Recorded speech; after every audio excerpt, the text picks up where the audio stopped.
link, and in your outline and on the presentation, it gives the link that you can go to get to the Division of Water Rights website. Once he gets this up, we'll go to the division's website and then we'll look at your page and how you navigate through that.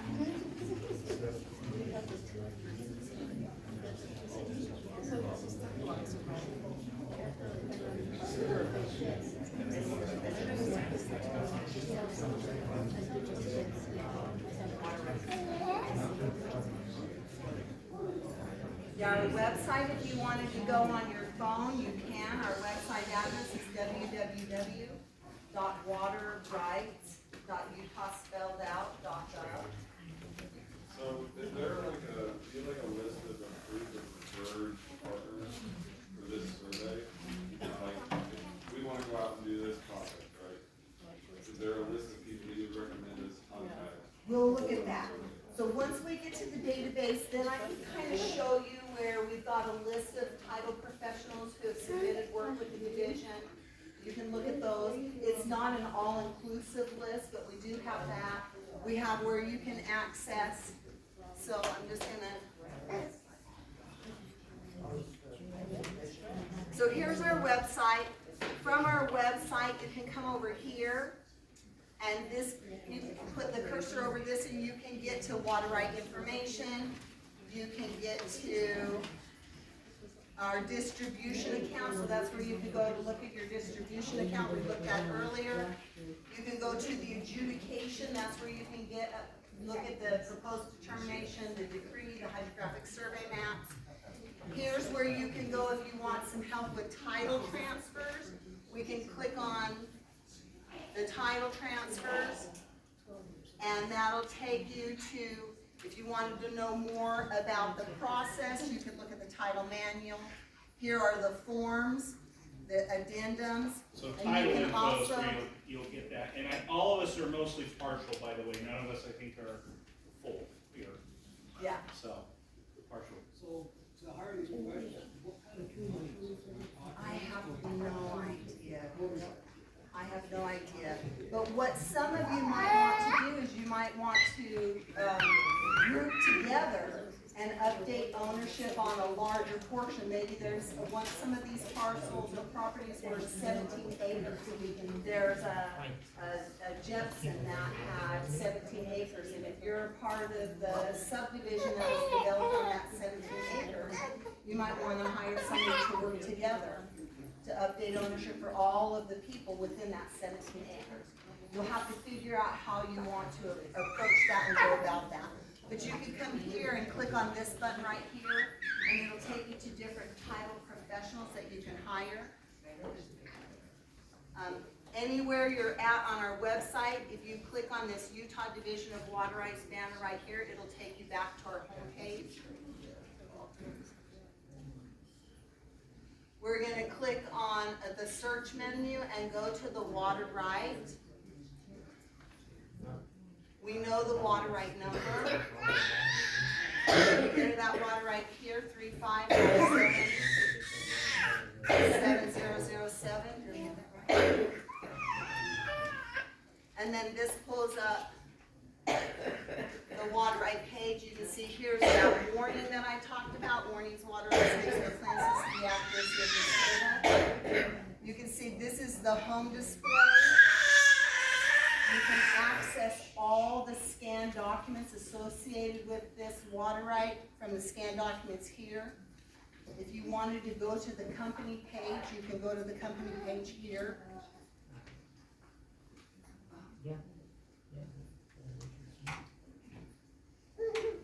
Here's a list of all of those owners. So for example, if you were updating ownership from Dora Abbott, she only has 0.1 of an acre. So you might be updating ownership on 100% if you're updating from her.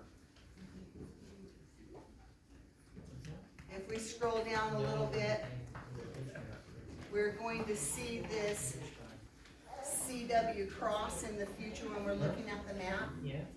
CW Cross had 3.6 acres of irrigation. We had somebody submit a report of conveyance. We'll look at that report of conveyance in a little bit so you can see an example We also have Valesso Far. So here's Valesso Far and his 2 acres of irrigation.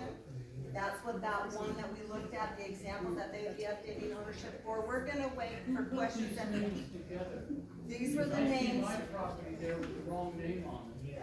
Well, these were the names that were decreed in 1948. And if your name isn't on that water right, if your name isn't on that water right, What's my father's name? if you'll allow me to finish, if your name isn't on that water right, it's because you have not updated ownership. So the reason it isn't on there is because you haven't updated ownership. Why should we update it? Why can't the whole group have one person rather than 20 attorneys duplicating each other? You could do that. You could do that. That's totally up to you as a company. That's I something mean, we everybody can do that. yeah, I understand that doesn't make sense. I mean, I'm probably the only one that's been watering off of that ditch personally for over 80 years. I know I look like I'm 60, but I'm looking on. You're looking 50 to me. Yeah. You're doing pretty good. So is your father on this I list? just saw his name misspelled. Okay. It says A.P. Ellis, it should be R.A. Ellis. Well, it probably started out with AP and then it went to No, there RA. was no A.P. Or, Yeah, 1924. well, then Before the association. RP didn't object when it was published and didn't get his name corrected. So guess what? That's gonna create a little bit more of a difficulty for you because you're gonna have to establish that AP is RJ R.A. or RA, whatever his name is. Sorry. I mean, Okay. I've worked. So we're gonna talk at the end of the present, Makes no sir. sense at all. Sir, we're gonna talk at the end, but we don't wanna keep everybody waiting. They all are busy, they've got things to do. We Why can should talk. we spend our money to It's the duplicate law. the work? It's the law. It's the law. I can't have to see understand. that on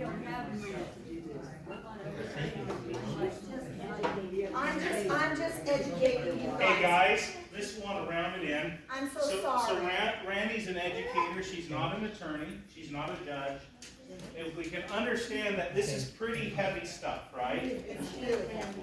This is extremely heavy, it's overwhelming, and I can see where this gentleman's coming from, like, why should we as the public have to spend money to update something? Well, that's the law. If I want a haircut, I don't expect the barber to call me and say, well, it's time for your haircut. So if I sell my piece of land, I have to update that. It's just the way it goes. And I understand you're like, why can't, The record is at the county recorder's yes, office. they do have But it. let's talk about That's that all at we the do. end. We'll We still talk about it. have We'll more get you there. You information. and I talk. You and I talk. Okay? And I think we can get everyone together and do it as a goal. Yes. That's what we want. Yes, that's the goal. But we need to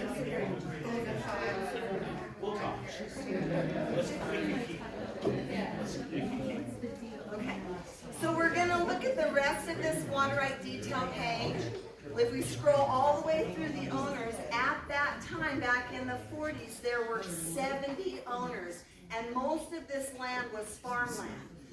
This is a fairly small group. I would expect to see 3 or 4 times that number to represent the people who are really actually authorized to be irrigated off of this water right. So these are all of the different owners. We come here, we see Mount Fort. This is where you can go to the distribution system. You can click here. If you want to go to the map, we'll go to the map so I can show you what that stuff looks like. Here we go.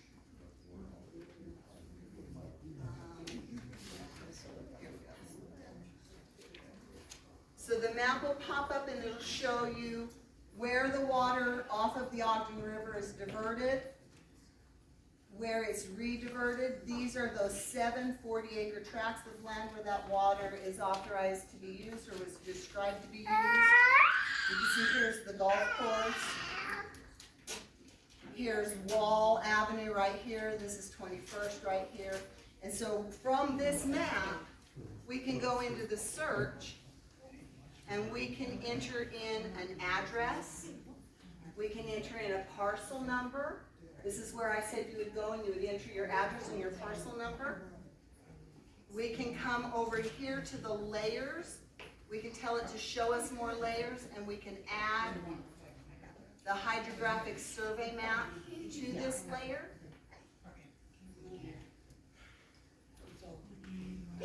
And then if we wanted to look back and forth, you can remove it easily by just clicking on the legend that adds that layer to it. We're going to go back to the water right detail page now. I want to look at the scanned documents where there's been a reported conveyance. We did have one owner back in 2016 attempt to update ownership, and I want to show you what that kind of looks like. So here are the copies of the decree, the proposed determination, and then you can see back in 2016 we had our first rock. We call the report of water right conveyance in-house a rock. It's a little bit easier to call it. So we had our first rock submitted, and it was submitted by a Miss Webster. And when she submitted the map, it was the reported conveyance, when she submitted it, it was returned to her because it was missing a map. So they returned it to her. This is what that reported conveyance looks like.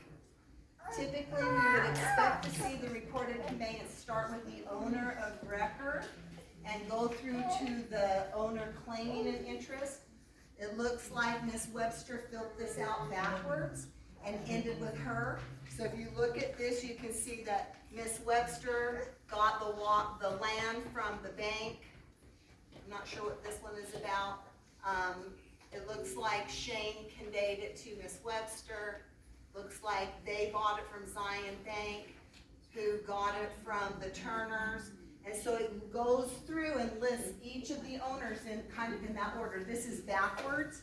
If we scroll to the bottom of this reported conveyance, it'll show us who we're starting the ownership from.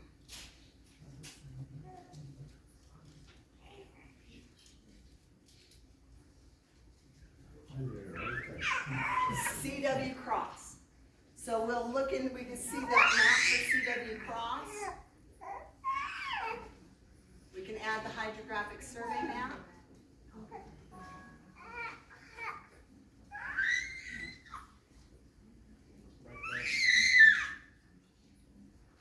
And so here's CW Cross. Here's that Valesso Far that we looked at earlier. So she was updating from CW Cross, who owned 3.6 acres of irrigation. She probably had a smaller piece of that. So we now know that she probably should have been using the portion form to describe ownership. So if we look at her reported conveyance and we go to the top page, basically it's saying that maps were needed. We will need a map for every deed that describes only land and doesn't list the water right by number. If the water right number is not listed on that deed, then you're going to have to hire somebody. And most likely you're going to have at least one deed in your chain of title that neglects to mention that water right by number. And so that's the number one reason you're going to be hiring. You're talking that 357007, right? Is that what you mean by water right numbers? Yes, the water right number is 35-7001. And if that wasn't attached to the deed on the transfer of sale of that parcel, then you have to. Then you're hiring somebody. Okay. So then it looks like that was returned and it was resubmitted. And when it was resubmitted, it looks like one of the deeds that we received a copy of didn't have the recorder's stamp on it. And that's described right here. It says we need a copy of the deed with the recorder's stamp, so we need a copy of every document that that form is describing. Also here she's talking about CW Cross and that we need that portion form, and it needs to be filled out by a professional.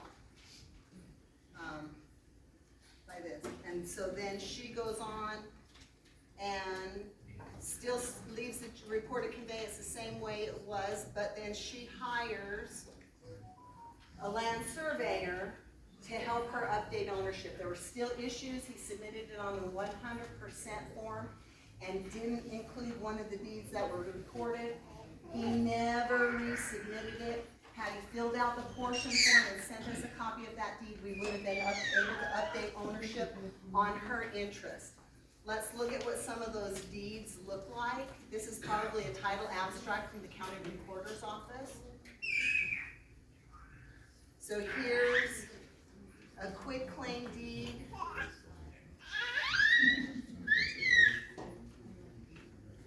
Here's a deed from Charles Cross, and it describes a parcel of land. And so it describes lot 12. And so this is, you can see that it doesn't describe the lot right number.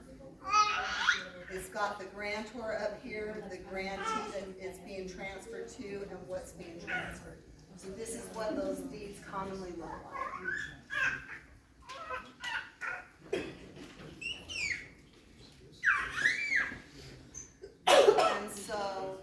And so that was the last reported conveyance that we received on this file. You can see that they did submit a map.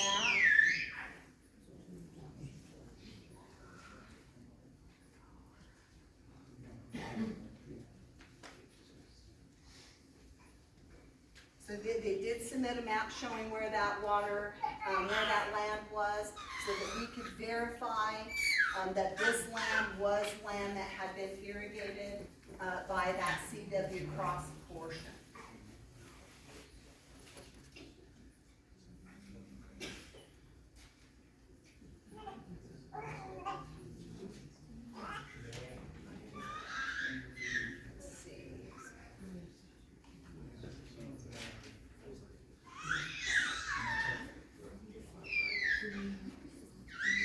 Okay, so we looked at the water right, we looked at some examples of reports of conveyances.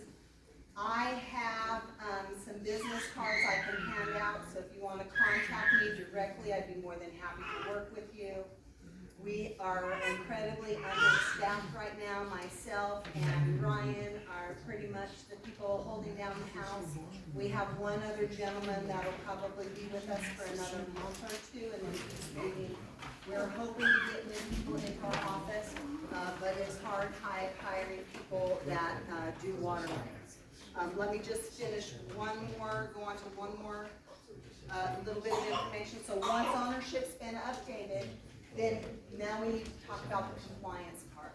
So if there's been any changes to your water right to the property, where it's been diverted, how it's being used, the land that it's being used on, maybe you're using it for a greenhouse, so you need that to be year-round irrigation. Maybe you're using it to bottle water off of Mill Creek, I don't know. Anything that would change the attributes of the water right would require a change application. Right now, because Mount Fort is listed as a mutual association, the only way to file that change application is if all 70 of the owners that are listed on our database signed the form.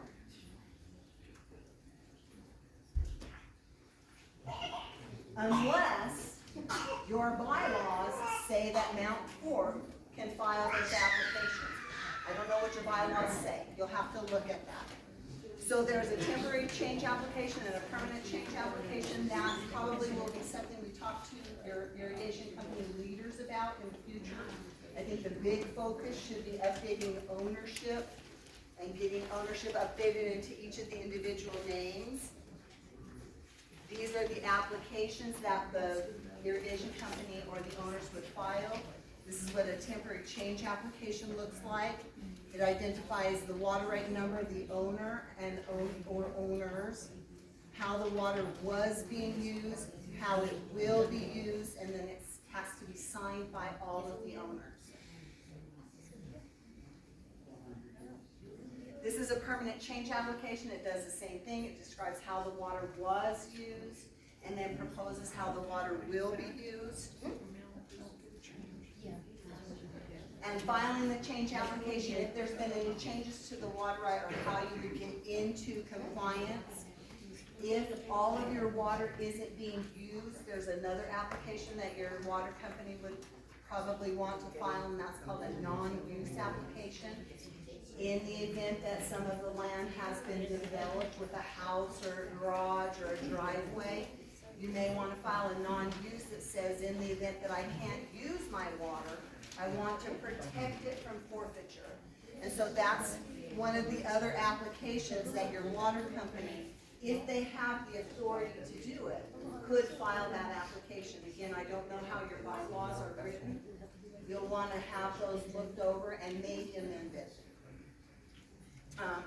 I was also asked if there would be any future requirements. I do see a future where every place that gets water and delivers water will need a meter. You guys are already metering your water that comes off of the river. You're measuring that water and keeping track of it. It's not being metered as it's delivered to each of the homes. But if at that future date, we require meters at each of the homes, you will all be notified by mail that that's a requirement, and you'll be given directions on what you'll need to do to come into compliance at that time, if it's required at some point in the future. Questions? So to determine the ownership on the property, do we have to go back to 1925 or the 1948? You have to go back The to. 1948, so The last person, what we so it could be saw was 1890. that the ownership didn't change between 1925 and 1948. So it looks like they're the same, so we didn't have anybody within that 20 years update ownership on their water rights when it was finally decreed. The important one is that name that's on our database. Yeah. So like I said, it might be newer, it might be older, depending on where you land and what's on their site, or what name they have for that spot. Most of it is just how it is. Well, are in you the one of those 1800s. properties? You would want to look and see if your address is on there.